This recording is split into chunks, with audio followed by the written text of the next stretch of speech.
Hi, I'm Savanna. For my interview, I reached out to Operation Breakthrough in their therapy department to see if anybody would want to interview. I worked at Operation Breakthrough in my senior practicum in my undergrad and absolutely loved it. So I thought reaching out to their therapy department could help me get in touch with them for a future job, internship, or supervision. And I also want to work with children when I graduate, so I think they will have really good insight. I got in contact with Debbie Starr, who is the Director of Clinical and Social Services at Operation Breakthrough. She is a licensed specialist clinical social worker, and also a registered play therapist supervisor. She oversees the people who work with the children and the parents. And she also has her own private practice outside of Operation Breakthrough, working with different families. So when I started asking her questions, it started off with why she wanted to work at Operation Breakthrough, what she started doing when she first got there, and anything about it. And she said she started off at Operation Breakthrough as a child therapist, and she focused on the children only, and she had them a few hours a week, and then quickly realized that focusing only on the child separated them and disconnected them from the teachers and their classmates. So when she became director, they kind of shifted the focus to working on the relationship between the children and their parents, or the child and the teachers and classmates. And I think that helped their program a lot.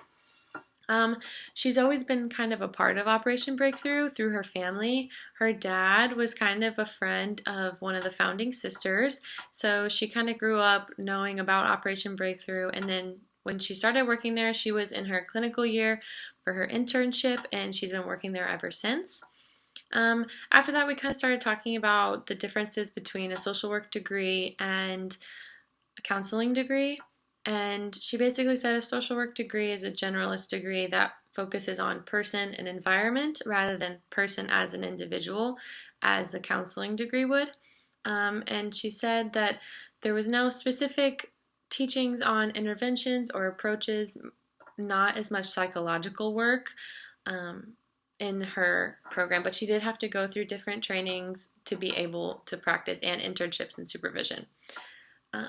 So I started asking her about her experience with supervision and how that was for her in a social work degree. And she said that she had 2.5 years of supervision, where every 40 hours of work, she had 1 hour of supervision. And currently she still has supervision because it makes her feel better and more like she's staying on top of things, making sure she's doing the right things. And so it's an hour a week. Unless she's feeling like she needs more, then she can request more. So she's also fully licensed in Missouri and Kansas, and she was granted reciprocity back when she did get those licensures. There's some differences between them. In Kansas, with a master's level social work degree, she had to have supervision but didn't have to be employed by an agency to be able to practice. But in Missouri, she had to be employed by an agency to be able to practice. And kind of some of her struggles that she had when finding a supervisor, she said it wasn't easy, and it also wasn't inexpensive. But for me to really thoroughly look for somebody that relates to what I'm interested in and that can help me further decide what I want to do and narrow down some things if I need to. And also that ultimately supervisors have gone through everything we are going through right now, with learning a bunch of new information about licensure, about different paths that we're able to take, and just deciding generally what we want to do.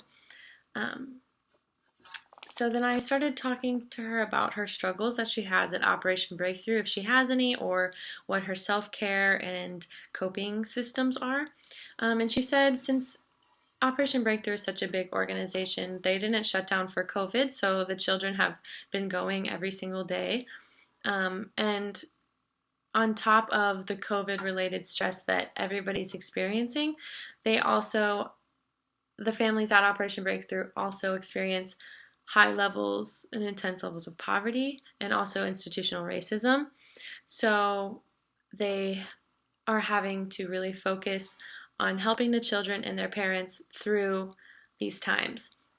Um, so kind of her self-care and coping systems, when she started out, she was a child therapist, and she kind of thought she was a savior and that she could show them something different, and that quickly turned into an us versus them situation. And she realized that she needs to relate to them on a more human level where we're all the same and it's not a big dog versus little dog situation, to where she didn't think she knew better than what they did. Um, and I think that helped her a lot. And then she also said that when she starts to get grouchy, she requests for more supervision, because that's her being able to talk to somebody within the confidentiality rules, and make sure that she's on the right track and doing the right things and what's best for the children and their families. And then also her private practice, she said, gives her a sense of balance where it's outside of Operation Breakthrough and it's working with different families and different family struggles that one might go through. Overall, she said to live in the moment, go day by day, and don't take it home with you. And I really agree with that. And I enjoyed this interview, and it made me learn a lot about Operation Breakthrough. And one day I hope to work there in their therapy department.